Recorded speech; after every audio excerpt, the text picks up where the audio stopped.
Hey everybody, welcome to the very first episode of Creating Ethermore. My name is Sanan and I am the owner and technical lead for the upcoming Minecraft MMORPG Ethermore. Today I'm excited to give you a behind the scenes look at some of the cool systems we've been working on for the past month.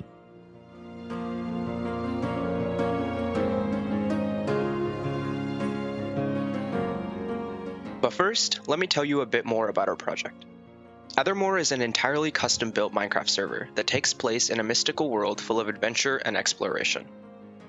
We've been hard at work creating a unique experience for our players, featuring entirely custom mobs, action skill-based combat, stunning visuals, and an enthralling world to explore. To stay up to date with everything Ethermore, make sure to join our Discord server using the link in the description, but more on that later. In this video, we're going to be talking about some of the more latest updates we've made. From the blueprint system to dynamic AI, I'm going to give you a glimpse of what goes on behind the scenes to make our game world come to life. As always, if you do enjoy this video, remember to like, subscribe, and leave a comment below. We'd love to hear your thoughts and suggestions for future episodes of Creating Ethermore. Now, let's dive right in. So with the release of Minecraft 1.19.4, we've had to make some changes to Ethermore's client requirements. From now on, we're only going to be allowing clients in Minecraft versions 1.19.4 or higher. This is because this version introduces display entities, which are actually new entities in Minecraft that can be used to greatly improve the performance of many of our existing systems. Display entities allow us to display thousands of effects in the world with minimal impact to the server or FPS. This is of course a huge advantage for Ethermore, as it means we can have a lot more entities and effects in the world all at once. As usual, we're going to continue to support and allow all the newer versions that are released after this. However, by making this our base version, we can take full advantage of display entities and create a much more immersive experience for our players. Now let's talk about the most important system we have here at Ethermore, the blueprint system. At the heart of every piece of content in Ethermore is a blueprint file. A blueprint file is just a JSON file with some special conditions based on its context. Blueprints kind of act as a sort of recipe for entities in Ethermore. They define their properties, their behaviors, and various other attributes. This means that using the blueprint system, we can quickly iterate on new designs and ideas without having to spend a lot of time writing new code. It's a data-driven design tool that speeds up the creation of content and creates a clear distinction between our content and our code. For example, let's say we want to create a new enemy type. With the blueprint system, we can simply just create a new blueprint file, define the enemy's properties such as the model, health, damage, and AI behavior. We can even attach skills, animations, and special effects to the enemy, all without writing a single line of code. This allows us to focus on the creative aspects of game design, while still maintaining the technical structure that we need to actually bring those designs to life in the game world. Moving on, in this section, we're going to be taking a look at one of the most unique systems we've implemented in the game so far, the Infinite Access Utility System, or the IAUS for short. The IAUS is an AI system first proposed by Dave Mark in his famous GDC talk.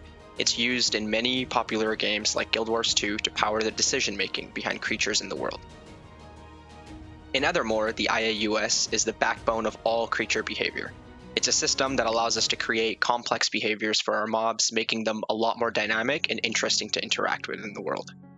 At its core, the IAUS evaluates multiple criteria to determine the best course of action for a mob to take at any given point in time. This essentially means that the AI can adapt to changing situations in real time and make decisions based on a variety of important factors, such as what the player is doing, the environment, and the mob's own needs. One of the coolest things about the IAUS is how it can create emergent behavior that we didn't explicitly program into the system. Since the mob's decision-making isn't bound to explicit conditions, it's a lot harder to predict and therefore to exploit the AI. This makes the entire world feel a lot more alive and dynamic. It also helps to keep players on their toes and makes the game a little bit more difficult. Before we wrap up, I just want to take a moment to thank all of our community members who have supported us on this journey.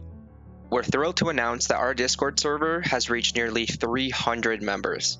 Ethermore has come a long way, and honestly, we couldn't have done any of this without you guys. Speaking of Discord, if you haven't already joined our server there, I encourage you to do so.